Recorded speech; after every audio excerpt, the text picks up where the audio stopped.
teman-teman. Bagaimana kabar teman-teman semua? Semoga dalam keadaan sehat hari ini ya. Ya, ketemu lagi dengan saya Chris hari ini ya. Saya akan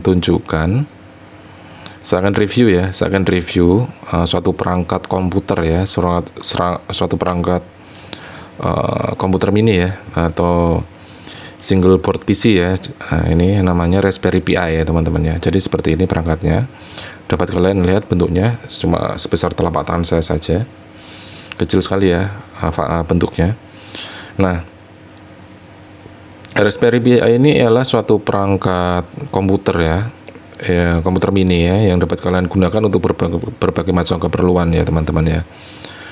Jadi dia Raspberry ini menggunakan operating system Linux ya, dan untuk kegunaannya bisa digunakan untuk berbagai macam hal ya. Kalian pasti kesini pasti nanya ya, di channel ini pasti kan nanya, bisa nggak bang ini buat mining gitu kan?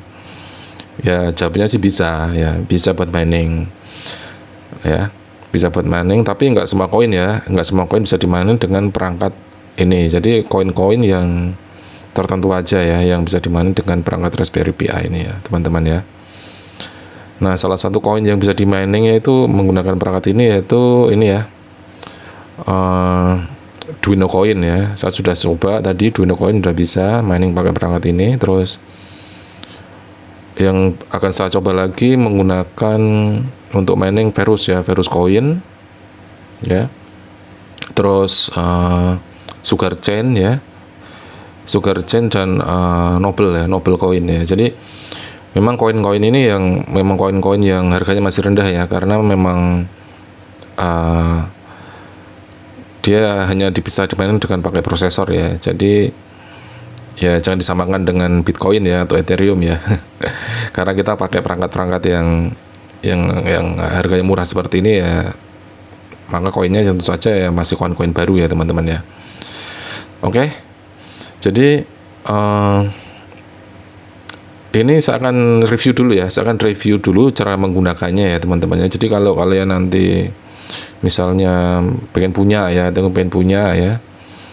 atau jadi kalian pengen punya itu nggak harus buat mining ya. Jadi kalian bisa buat keperluan yang lain. Misalnya kalian ingin buat server ya, mini server ya, server yang intinya kalian membutuhkan suatu komputer yang nyala 24 jam ya, tapi dengan daya yang rendah ya.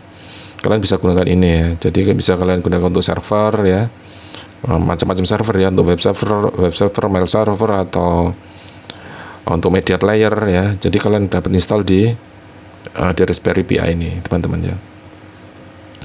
Nah, saya akan tunjukkan dulu ya cara penggunaannya ya, komponen-komponen apa aja yang ada di sini dan cara koneksinya. Nah, untuk powernya, untuk menyalakan Raspberry Pi ini kalian hanya membutuhkan power dari HP ya, power supply HP ya. Jadi seperti ini ya, power supply HP biasa ya teman-teman ya. Nah ini ya, seperti ini yang 5 volt 2 ampere ya, 5 volt 2 ampere ya. Terus untuk koneksi ke monitor, ke monitor ke komputernya, jadi kalian bisa gunakan di sini ya. Ini namanya, dia punya port HDMI ya, ini port HDMI-nya ya.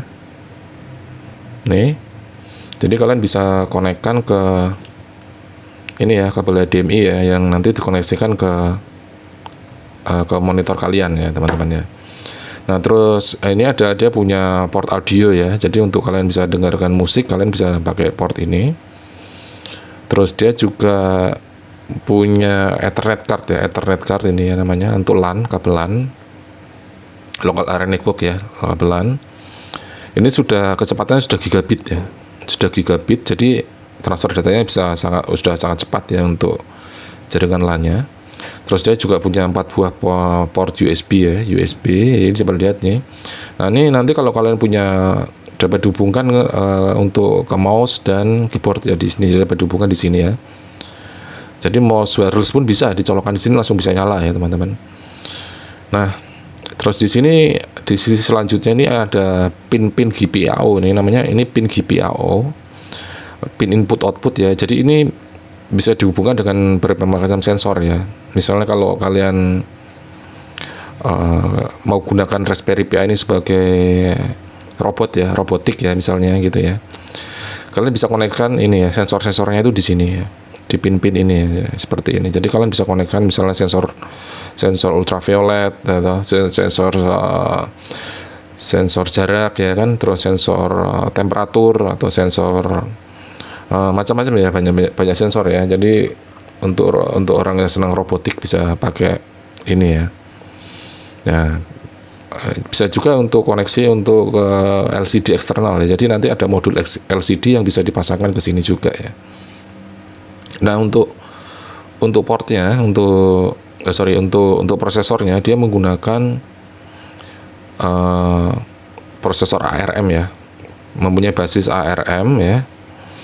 Mempunyai 4 core ya, dengan frekuensi clocknya tuh 1,4 GHz ya.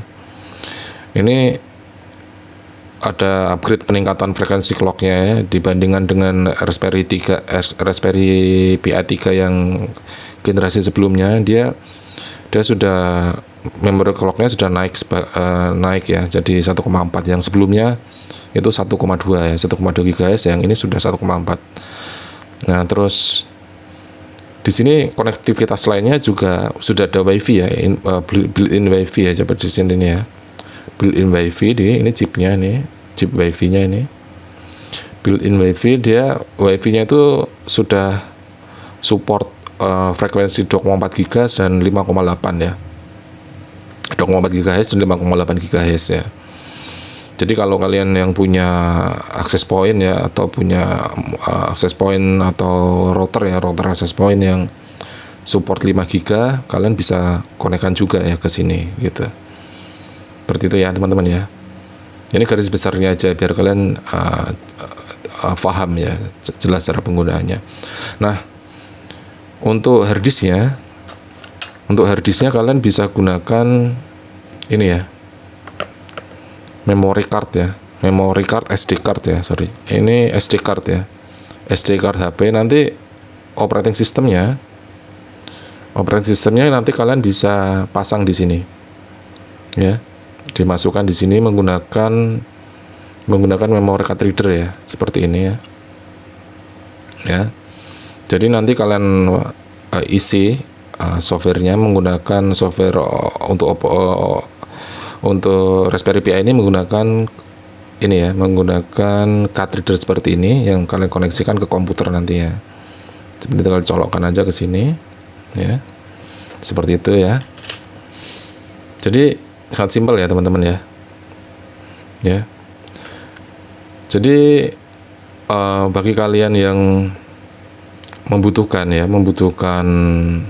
komputer atau komputer mini ya, komputer yang akan kalian buat server atau kalian buat untuk pekerjaan yang nyala 24 jam ya, 24 jam non-stop, ini dapat menjadi alternatif pilihannya, karena selain harganya murah ya, cukup terjangkau ya, murah. Ini saya beli cuma 500.000 ya, 500.000 aja. Dan juga dia mempunyai spek yang ya menurut saya ya lumayan lah ya, udah cukup untuk mini komputer ya, sudah cukup. Terus selain itu dia mempunyai daya yang listrik yang rendah ya, jadi kita tidak harus boros listrik ya untuk mempunyai komputer yang bisa kita gunakan untuk nyala 24 jam ya. Jadi tidak harus membutuhkan daya yang besar ya teman-teman ya.